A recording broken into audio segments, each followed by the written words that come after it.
It was late. Too late. I'd been working back-to-back shifts at the station, running on caffeine and adrenaline. At this hour, most of the city was quiet, the streets dark and empty, except for the occasional car speeding down the highway or the flicker of a streetlight. But I didn't expect what came through my radio. Unit 7-3, you have a 10-31 in progress, possible break-in at 2215 Cedar Street. Suspect is unknown, proceed with caution. I leaned forward in my patrol car, the dashboard light casting a dim glow on my face. Cedar Street was out in the middle of nowhere, a stretch of road with old houses that barely anyone lived in. The place was run down, the kind of neighborhood that should have been condemned years ago. And yet, someone was in there, or so the dispatcher said. I gripped the wheel, my knuckles going white, my heart rate picking up. You don't ignore calls like this, even if they're in a place like Cedar Street. It could mean anything, druggies looking for an abandoned house, maybe someone running from something worse. My training kicked in as I tapped the siren and sped toward the location. As I turned onto Cedar, the fog rolled in. Thick, choking fog. The kind you don't see often outside of horror movies. My headlights cut through the mist, but everything beyond seemed to disappear into it. I slowed as I approached the house in question. 2215 Cedar. There it was, an old two-story building that looked like it had been abandoned for decades. Windows boarded up, the front door slightly ajar, and the porch light flickering as if struggling to stay on. It was eerily quiet. I got out of the car, the fog swallowing the sound of my footsteps. My gun was at my side, my flashlight in my other hand. I moved toward the door, my breath forming little clouds in the cold night air. No sign of movement, no noise. Nothing. I knocked, more out of instinct than hope. The door creaked open further, the hinges groaning in protest. It felt like the house was inviting me inside, but I wasn't about to be that stupid. I peered inside, shining the flashlight through the gap. Nothing but darkness. That's when I heard it. A soft scraping sound, like fingernails on wood, coming from upstairs. I froze. Police. If anyone is inside, identify yourself. I called out, trying to keep my voice steady. My heart was pounding now, but I couldn't let it show. I waited for an answer. Silence. Then, the scraping came again. My instincts told me this wasn't a normal break-in. This felt wrong. I shouldn't have gone in. But I had no choice. I stepped inside. The air inside the house was thick, like it hadn't been disturbed in years. I could taste the dust, feel it in my throat as I breathed. My flashlight swept across the walls, casting long shadows that seemed to move with me. The hallway stretched into darkness, the wood creaking under my boots with each step. The scraping sound came again. Louder this time. It was coming from the staircase. I couldn't explain it, every instinct screamed at me to turn around, to leave. But I had a job to do. The door was wide open now, and whoever, or whatever, was inside didn't seem to care about hiding.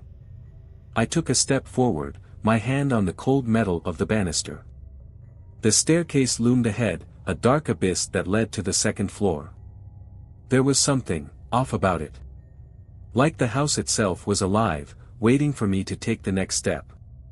The scraping stopped. For a moment, all I could hear was my own breathing, harsh and uneven. And then, a whisper. Low, almost inaudible, but it was there. A voice. It wasn't human. It was unnatural. A sound I can't describe, but it made my skin crawl. Don't come up. It was clear now. Whoever, or whatever, was up there didn't want to be found. But I had to know. I had to see what was happening. I moved forward, slowly, my flashlight bouncing across the wooden steps, each one creaking under my weight. The house felt heavier as I ascended, the air thicker with each step. The whispering started again, faint at first, then growing louder, like someone, or something, was right behind me. "Leave, now," I hesitated. My hand tightened on my gun, and I half turned, scanning the lower floor, half expecting to see someone creeping behind me. But there was nothing. Just shadows. The house was empty, or at least, it seemed to be. I turned back to the staircase. Something was pulling me up. It wasn't a decision anymore, it felt like a force beyond my control. Each step was harder, like the staircase was resisting me, pushing back against my will. When I reached the top, I was greeted by more silence. The hallway was dark, the walls covered in peeling wallpaper, and the floorboards so warped that they looked like they were about to give way underfoot. But the thing that caught my eye wasn't the decay or the dust. It was the door at the end of the hall. It was slightly ajar. And from the crack, I could see a shadow move behind it, too quick, too deliberate. That whisper came again, this time much louder, as if it was right next to my ear. "Don't open it," but I already had my hand on the door. The moment I pushed it open, a chill ran down my spine. The room inside was small, bare, except for a single, ancient rocking chair. It was facing the window, and as I stepped in, I could see something else, something that made my blood run cold. There, sitting in the chair, was a figure. A woman. Her back was to me, her long hair cascading down her shoulders. She was rocking slowly, back and forth, like she was waiting for something. The only problem was, she didn't move when I entered. Didn't acknowledge my presence. Something felt wrong. I wasn't alone in that room. The door slammed shut behind me with a force that rattled the walls. My heart nearly stopped. The rocking chair continued to move, slowly, as if there was a weight in it, but it wasn't the woman. I didn't want to look, but I had to. I turned to face her. Her head snapped around. Her face, devoid of skin. I froze. Her face, if you could even call it that, was a nightmarish horror. The skin had been stripped away, leaving only raw, exposed muscle and sinew, an ugly, distorted mockery of a human being. Her eyes, hollow and black, stared at me with an emptiness that pierced my soul. There was nothing in those eyes but pure malevolence. And something else. Something far worse. I couldn't breathe. Every part of me screamed to run, to turn and bolt out of that room. But my feet felt glued to the floor. The rocking chair creaked louder as she tilted her head, as if inspecting me, studying me. Her lips parted slowly, revealing rows of jagged, sharp teeth. "Help me," she whispered. But her voice wasn't human. It was warped, garbled, like it was coming from somewhere deep beneath the earth. The words made no sense, but somehow, they dug into my mind, planting seeds of dread I couldn't shake. I took a step back. But then, a sound, a low, guttural growl, came from the corner of the room. My flashlight flickered, barely illuminating a figure that had been hidden in the shadows. It was a man, but his body was twisted. His limbs were elongated, his hands far too large for his frame, and his face was a grotesque mask of contorted flesh. His eyes, too, were black, sickening, as if they were pools of ink that could suck the life out of anything they gazed upon. The figure shifted, crawling toward me with unnatural speed, its body jerking in strange angles that didn't seem possible. I stumbled back, my heart pounding like a drum, but there was nowhere to go. The room seemed to close in around me, the walls pressing down, suffocating me. "Please, please, you have to leave," the woman whispered again, her voice louder this time, her mouth stretching unnaturally wide. "You're not supposed to be here. You were never supposed to find us." Her words sent a cold wave through me. I had to get out. This place, this house, wasn't just abandoned. It was a trap. Suddenly, the man lunged, and I only had a split second to react. My hand shot for my gun, but before I could pull it out, something cold and sharp grabbed my arm, pulling me toward the woman. I could feel the raw power in her grip, like nothing human. She yanked me closer, and I could see now that her mouth wasn't a mouth at all, it was a black void, a sucking maw that seemed to stretch endlessly. I fought back, trying to tear myself free, but it was useless. The creature's hand was like iron, its claws digging into my skin. As I struggled, I heard the low growl again, and this time, I saw the man in full, his body rippling, shifting like something out of a nightmare, and his face, it wasn't human anymore. It was something else. Something monstrous. Leave her alone. I yelled, but my voice sounded hollow, as if the room itself was swallowing my words. I had no choice but to act. In one desperate move, I drew my gun and fired. The shot echoed through the small room, louder than I ever imagined. The woman screamed, a horrible, blood-curdling scream that made my bones ache. She jerked back, her grip on me loosening just enough for me to break free. I backed away, my heart racing, but I could hear something else now, something in the walls, something moving. I spun around, my flashlight sweeping across the room, but I couldn't see anything. There was no escape. Not through the door, not through the window. The house seemed to be alive, shifting, pulling me deeper into its madness. My mind raced for any escape, any way out, but nothing made sense anymore. The figures, both the woman and the man, had disappeared, leaving only an overwhelming sense of dread in their wake. The walls were closing in. My breath was shallow, my hands trembling. I had to get out of there. But the house wasn't done with me yet. Suddenly, from behind, I felt something. A presence.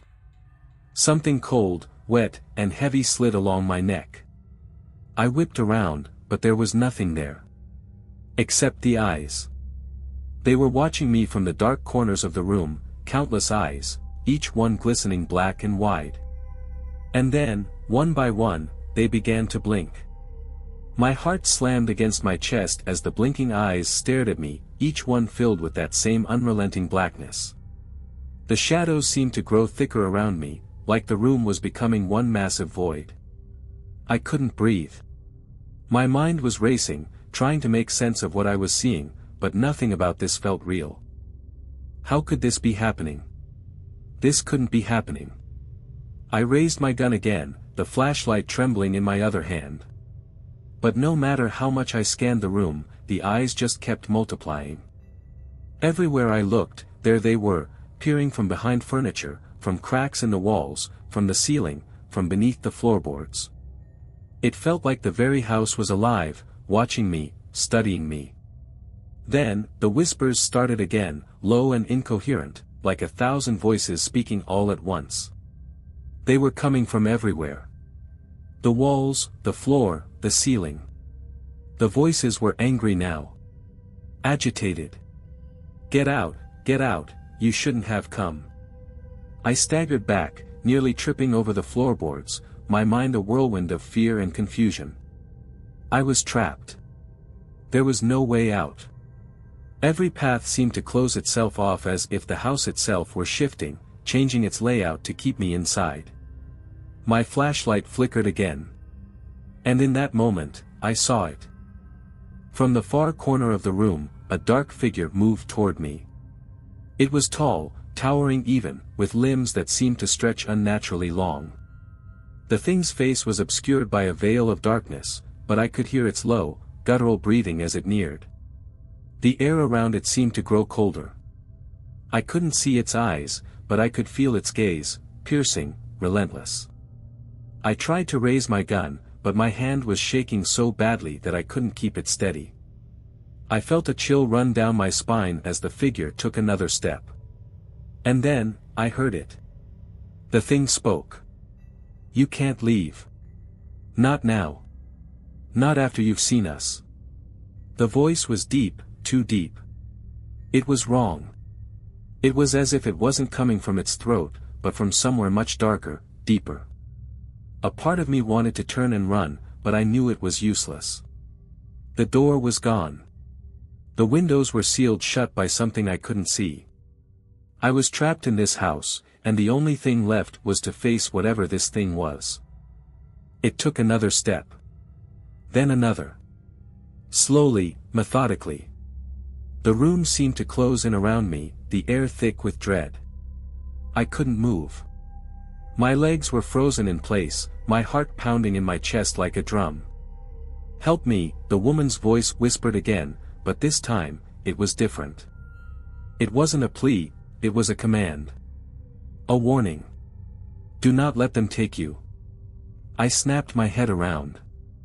The woman from before, her skeletal face still burned into my mind, was standing in the doorway, her eyes wide, black and empty.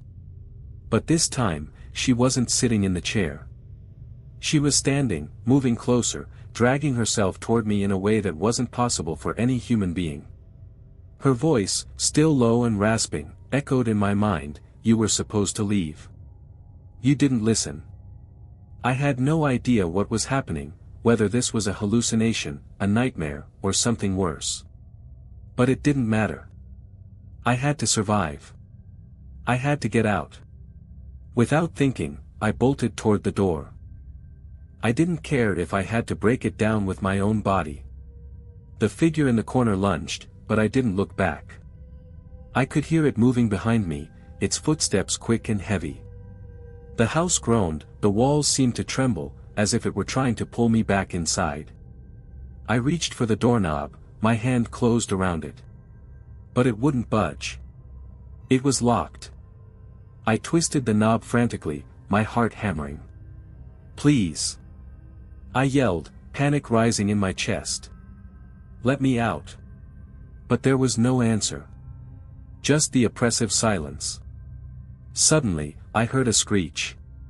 A terrible, shrill noise that seemed to come from within the walls, from beneath the floorboards, from every direction. It was the sound of something, tearing. Something breaking.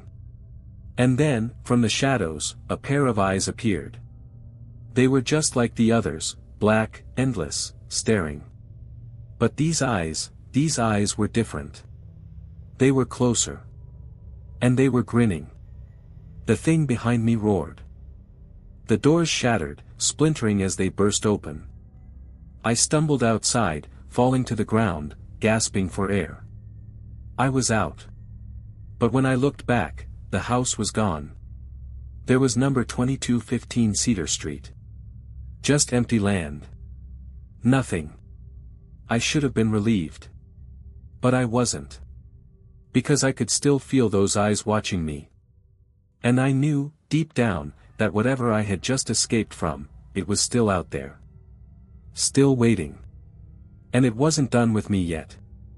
I stumbled away from the vacant lot where 2215 Cedar Street once stood. My heart pounded in my chest, my mind still reeling from everything I'd seen. I couldn't make sense of it. None of it made sense. The house, the creatures, the feeling that I was still being watched, even as I ran. I glanced over my shoulder one last time, expecting to see the house looming in the distance. But it wasn't there. The fog had lifted, and the street was just like any other empty street. The same lonely, eerie quiet that had been around before. The world felt like it had reset itself, but I knew better. It couldn't be that simple. I tried to push it from my mind, telling myself that I'd hallucinated the whole thing. Stress, exhaustion, the adrenaline, the perfect recipe for a bad trip. That's what I wanted to believe. But something deep inside told me it wasn't over. No matter how far I ran, no matter how many miles I put between myself and Cedar Street, it wasn't over. I made my way back to my patrol car, hands shaking as I reached for the door handle. The streets felt emptier now, colder, as if the world was holding its breath. My radio crackled to life, the dispatcher's voice coming through with an almost eerie calmness. "Unit 7-3, do you copy?" I froze. The hairs on the back of my neck stood up. I didn't recognize the voice, but it didn't matter. I knew that voice. It was coming from the radio, but there was no one around. "Unit 7-3, you've seen it, haven't you?" My stomach dropped. My pulse quickened. The voice on the radio was distorted, low, almost like it was coming from an old speaker, but it was unmistakable. "You shouldn't have gone there. You shouldn't have opened the door." The voice repeated the words over and over again, echoing in my mind, making it harder to breathe. I slammed the radio off, hands trembling. I could feel my heartbeat in my throat now. There was no turning back. The terror I felt back at the house was creeping up on me again, but this time, it wasn't just the house. It was the thing on the radio, the thing in the shadows, the thing that was still out there. I couldn't stay here. Not in this place. Not with that voice ringing in my head. I pulled the car door open and slammed it shut behind me. I needed to drive. I needed to get as far away from Cedar Street as possible. I started the engine, but as the headlights flared to life, I saw something in the rearview mirror. A figure. Tall, gaunt, cloaked in shadow. It stood motionless in the distance, at the edge of the street, just outside the reach of the headlights. I slammed on the brakes, my breath caught in my throat. The figure didn't move. It just stood there, staring. I didn't know who or what it was, but I didn't need to. I knew what I had to do. I threw the car into drive, my tires squealing as I accelerated down the road, far from the figure, far from the darkness. But as I drove, I could still feel it. I could feel the eyes, unseen but present, watching me from all directions. My pulse quickened as I passed the familiar streets, but no matter how fast I went, the eyes seemed to be everywhere. There was no escape. And then, the radio crackled again. This time, it wasn't the voice of the dispatcher. It was something worse. Something far worse. A sound, deep and guttural, almost like a growl. But underneath it, I could hear something else. A whisper. "Don't stop driving." The voice was too close. I whipped my head around, but the back seat was empty. The air in the car was suddenly heavy, thick with a presence I couldn't explain. My hands were shaking as I gripped the wheel, my eyes scanning the road ahead. But the dark fog that I had thought was behind me was now creeping up on the edges of the headlights. It was as if the fog was alive, moving with me, following me, feeding off my fear. I pushed the accelerator to the floor, but the fog didn't recede. It thickened, swallowing the street signs, the trees, and eventually, the road itself. It was impossible to see through it, but I kept driving, knowing deep down that stopping would mean my end. Then, without warning, the fog parted. I saw it. There, ahead of me, was the outline of a house. A familiar one. It was 2215 Cedar Street. I slammed on the brakes, but it was too late. The car skidded, the tires screeching, and before I knew it, I was thrown forward, the seatbelt cutting into my chest, the world spinning. When I came to, the car was stopped. I was alive. But I wasn't alone. The door of the car was wide open. And in the fog, standing just outside, were the eyes. I didn't remember getting out of the car. One moment, I was frozen in my seat, the world spinning around me as I tried to catch my breath, and the next. I was standing on the edge of Cedar Street, just a few feet from the wrecked patrol car. The fog was thicker now, like a wall, blotting out everything beyond a few feet in front of me. But there was something else. Something darker. I could feel it pressing against me, suffocating me, like the house was reaching out to pull me in. It wasn't just in my head anymore. The air was colder than it had ever been, the kind of cold that gnawed at your bones, that sank deep into your flesh and left you shivering, even if you didn't want to. I could barely see the wrecked car, let alone the road I had just driven down. But the eyes, they were still there. They weren't just staring from the fog anymore.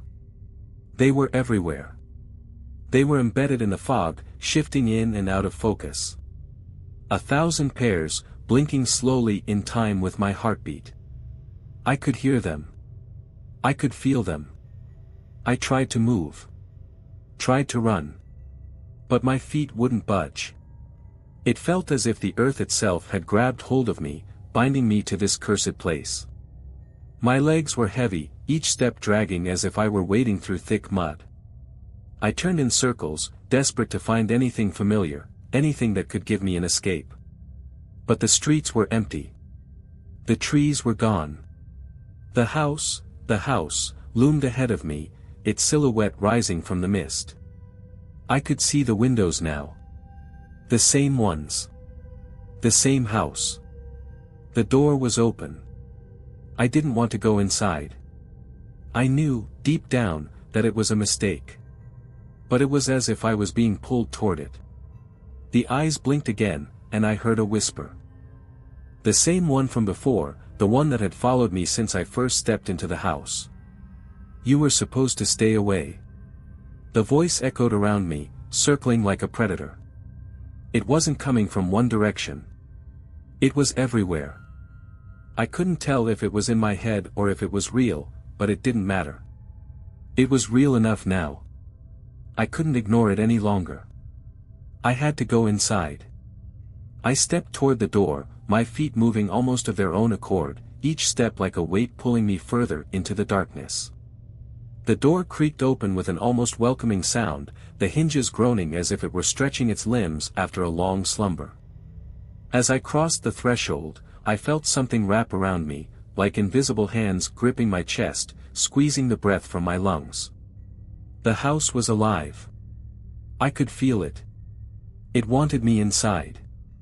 I entered the hallway, the same one I had walked down hours ago, but it felt different. More oppressive. The walls seemed to close in around me, each step I took making the space feel smaller, tighter. The shadows were longer now, reaching for me, grasping at my body like they were trying to drag me into the walls themselves. I could still hear the whispers. They were coming from all directions, but they weren't just whispers anymore. They were laughter, deep, throaty, mocking laughter that made the hairs on the back of my neck stand up. The voices of the house. Stay with us, you can't leave. I forced myself to move, but my legs were giving way, my knees buckling beneath me. The flashlight flickered and died. The darkness seemed to close in, the air growing thicker with each passing second.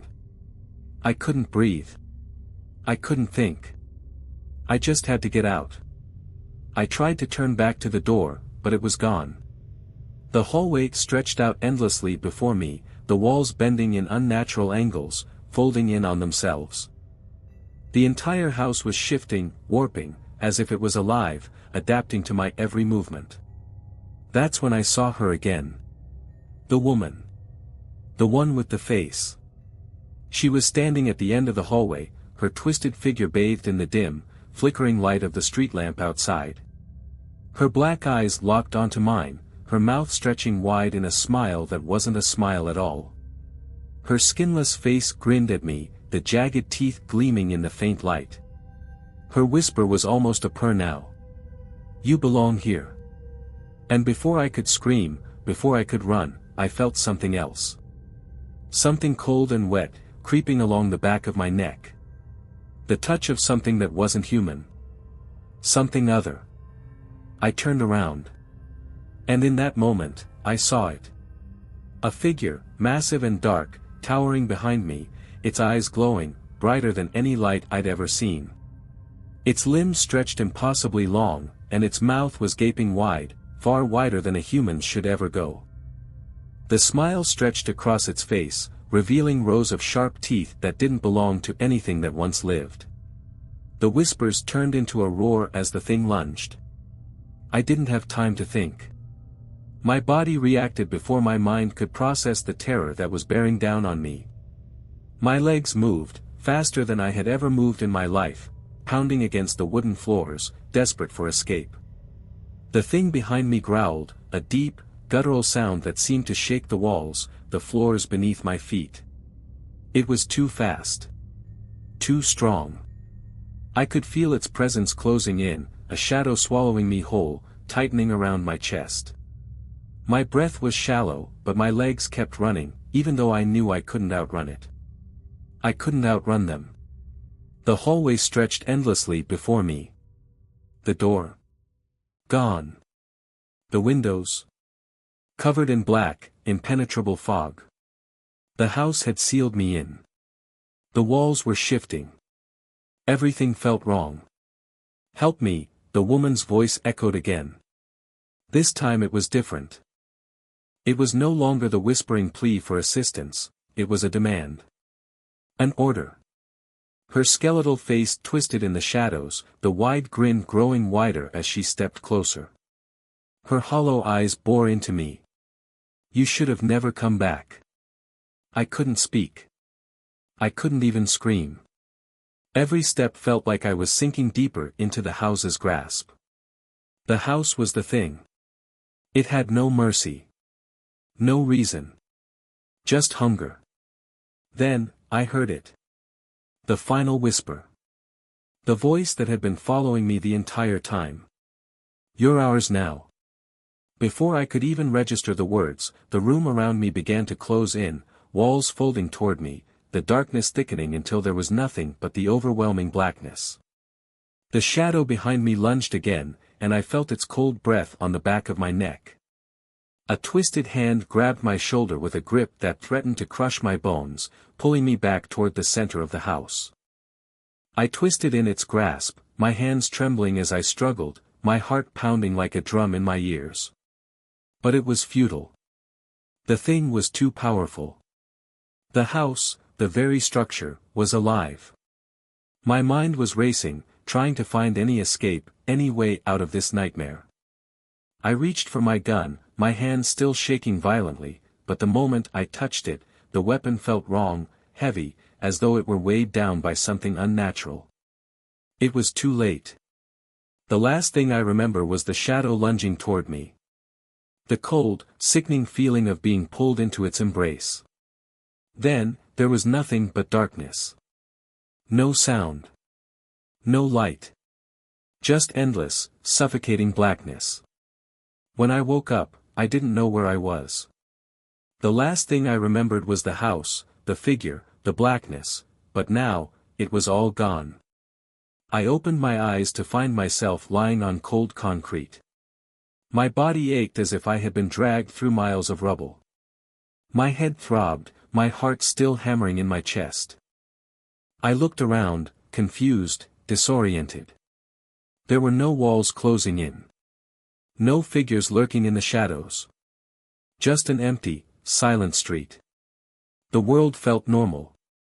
Still. But, too still. I sat up, glancing around. I was outside. But, as I looked down the street, I saw something. Something I had hoped I would never see again. Cedar Street. The house was there. 2215 Cedar. Standing tall, the same dark silhouette I had seen before. The fog was rolling in again, like it had never left. The windows, those black, hollow eyes, were watching me. Waiting for me. I stood slowly, the fear beginning to creep back into my chest. I didn't want to go near it. I couldn't. But my feet were moving toward it, like I had no control. It was the same pull, the same draw that had led me back to the house before. It was as if the place had a claim on me now. A claim I couldn't escape. I reached the front door, feeling it before I even touched it. The cold. The darkness. I didn't need to open it. I knew. I knew what would happen if I did. And yet, I couldn't resist. I turned the handle.